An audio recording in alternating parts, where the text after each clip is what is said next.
Sera stood in front of the mirror, adjusting her red gown and white flip-flops. Her hair was neatly styled with red and white ribbons, and her light makeup matched her simple yet elegant look. She took a deep breath, ready to make a good impression. Vida, a loyal servant, entered the room to inform her that the High family had arrived.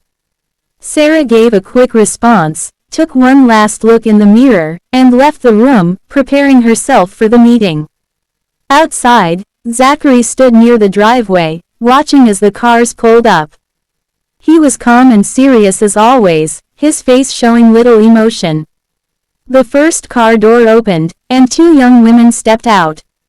One was Eva, the youngest daughter of the High family. She was friendly and cheerful, immediately running to Zachery for a hug. The other, Ava, was more distant and serious, showing a personality much like Zachery's. She walked past without a word and headed inside. From the second car, their mother appeared. She was an elegant woman in a purple gown, her presence commanding respect. Her neatly styled hair and sunglasses added to her graceful appearance. Zachery smiled as he greeted her, a rare sight that softened his usual serious demeanor. Inside the house, the family gathered in the dining room.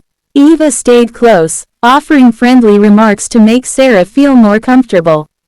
Ava, on the other hand, kept to herself, her strict and reserved nature making her harder to approach. Their mother spoke about Zachery's work, lightly criticizing some of his recent decisions. The family's interactions showed both warmth and tension, a mix of love and high expectations.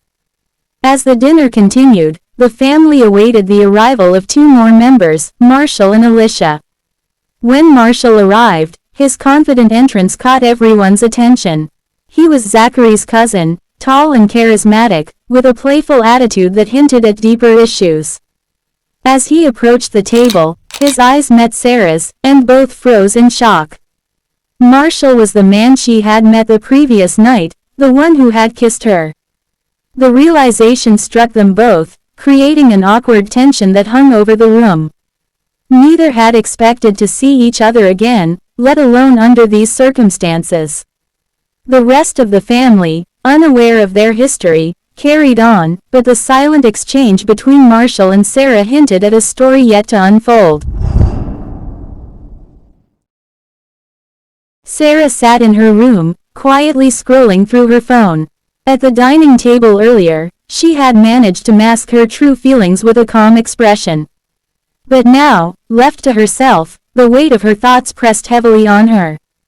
Her mother's cryptic words, "You're the chosen one," lingered in her mind, adding to her confusion. She sighed, placing her phone aside, and rubbed her palms anxiously. Her life felt like a tangled web, complicated and uncertain. The door creaked open, and Eva entered, her presence bringing a brief sense of warmth to the room. Eva's cheerful demeanor was a contrast to Sera's turmoil. She asked about Sera's stay, showing a genuine interest in her well-being. Sera appreciated the effort and responded with guarded smiles, hiding her deeper struggles. When Eva brought up the subject of talents, Sera admitted that she loved singing. Eva's excitement lit up the room as she eagerly asked Sera to sing for her. Though hesitant at first, Sera eventually agreed, and they headed to the music room. The room was cozy, with instruments carefully arranged. Eva handed Sera a piano, encouraging her to play. Sera hesitated briefly before pressing the first key. The sound resonated softly, and as the notes unfolded, so did her voice.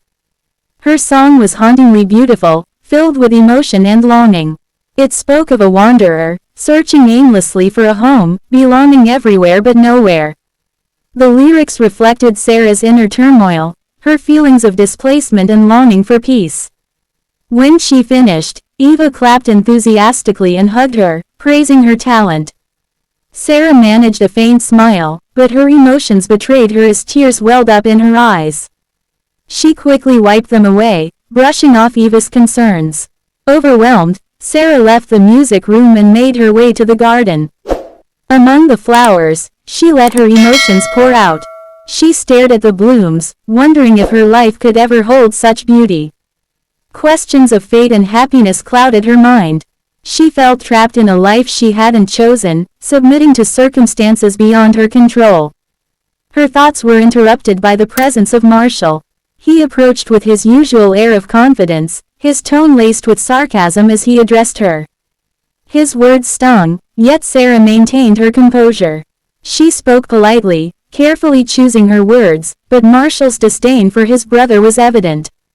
Their conversation ended awkwardly, and Sera excused herself, leaving Marshall behind.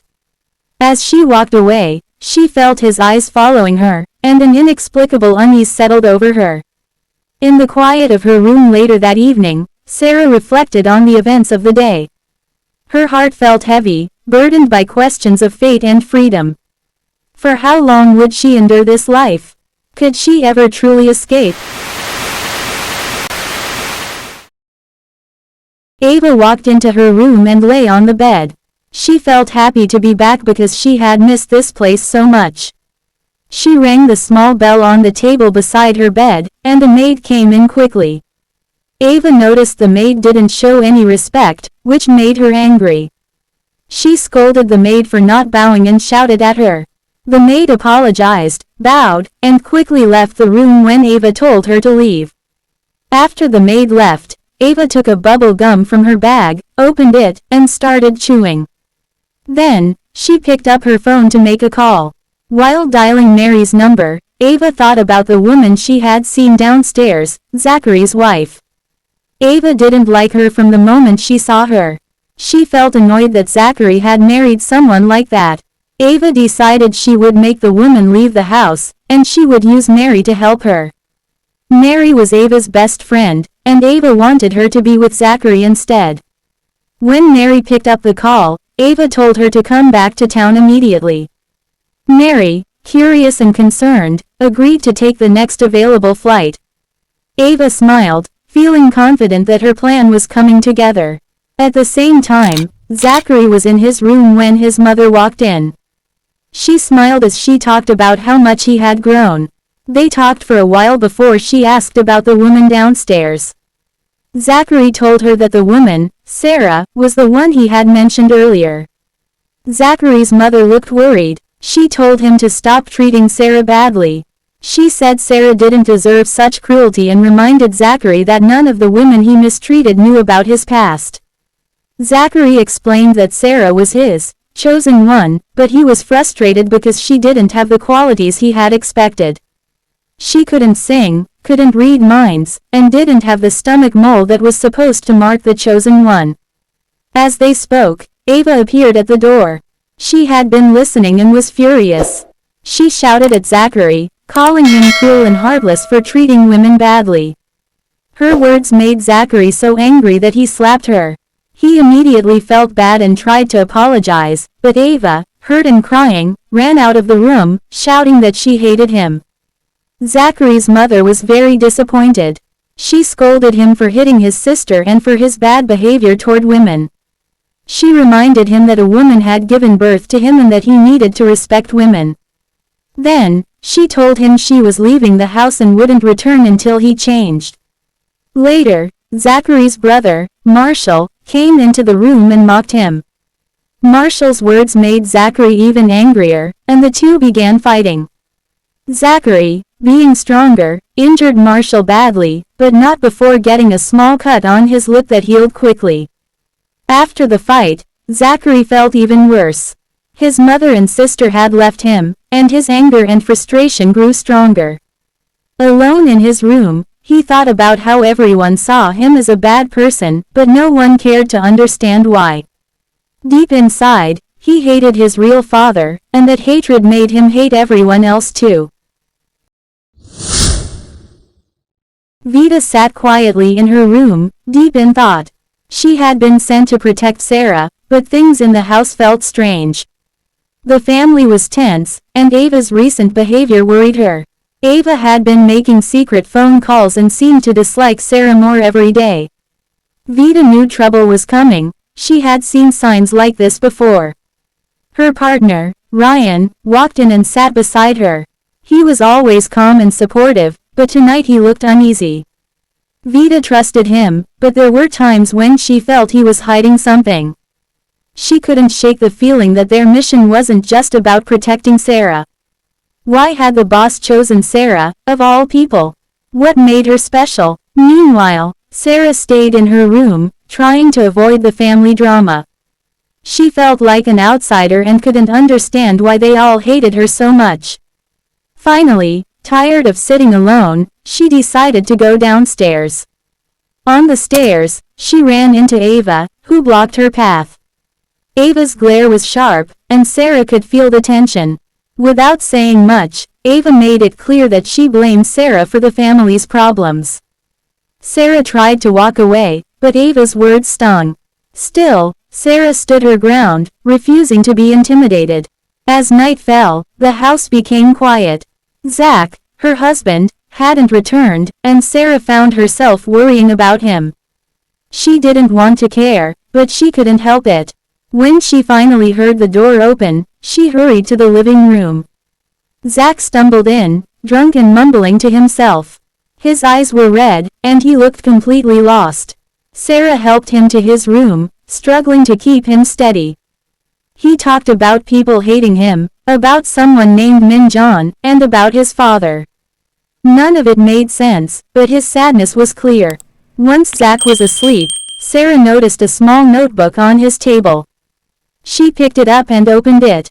On the second page, a strange phrase was written, "Last 50 days on Earth with the Chosen One." Her heart raced. The words felt familiar, like a warning her mother had once given her.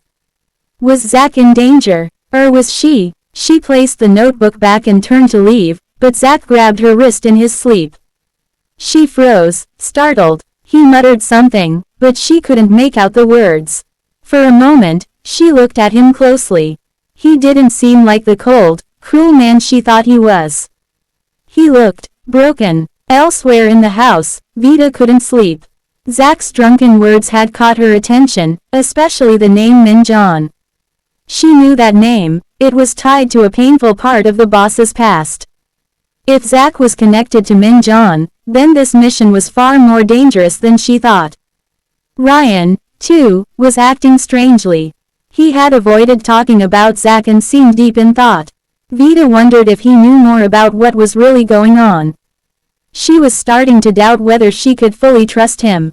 As the night stretched on, the house felt heavy with secrets. Sera's discovery of the notebook, Zach's strange behavior, and Vida's growing suspicions all pointed to one thing. Something dark was happening, and none of them were safe. Zachery holds her trying to have sexual intimate, but she pulled her hand and left. She couldn't shake the feeling that her life with him was only beginning to unravel. Sera woke up suddenly, her heart racing. She looked around, confused by the unfamiliar room. Her chest tightened as she realized she had spent the night in Zachery's bed. Before she could understand what had happened, Zachery stormed into the room, his voice filled with anger. He demanded an explanation, his words sharp, though she noticed a hint of unease behind his anger. Sera replied bitterly, reminding him of his own actions. She used her words as a shield, trying to hide the embarrassment and confusion she felt about waking up in his bed. When she left his room, her mind was a mess. How did this happen? She told herself it must have been because of his drunkenness the night before. Back in her own room, she tried to move on. After taking a bath, she put on a simple white gown and blue flip-flops, hoping the day ahead would clear her mind. She went to the kitchen and greeted Mrs. Dara, the cook. Mrs. Dara's warm presence helped a little, but Sera still felt restless. She returned to her room and picked up her video game, hoping it would distract her. Later, Vida, her maid, brought her food. But something about Vida seemed strange. Sera noticed it but didn't ask questions, dismissing her quickly. The day felt painfully slow. Sera was bored and unmotivated. A message about an audition caught her eye for a moment, but even that didn't excite her. After sitting around for hours, she decided to go downstairs for a change of scenery. As she descended the stairs, she was distracted by her phone and music. She missed a step and nearly fell, but strong hands caught her just in time. Looking up, she saw Zachery. He was shirtless, his blue-dyed hair catching the light, and his presence was overwhelming. For a moment, Sera was stunned by how striking he looked. Then she shook off the thought, embarrassed, as Zachery walked away, carrying himself with his usual arrogance. Determined to think of something else, Sera sat on the couch and listened to music. But no matter how hard she tried, she couldn't get Zachery's image out of her head. His voice and his words played over and over in her mind. Later, the house grew tense when Mason arrived. His cold attitude toward Sera sparked her anger, and she confronted him without hesitation. She spoke sharply, standing her ground, but deep inside, she wondered why she had so easily called Zachery her husband during the argument. After Mason left, Sera felt even more confused. Her emotions were all over the place. She didn't know what to make of her growing feelings for Zachery, part admiration, part frustration. As the day ended, Sera realized her life in this house was becoming more tangled and challenging than she ever expected. If you're enjoying the story, please like, comment, and subscribe. Episode 5 is coming soon.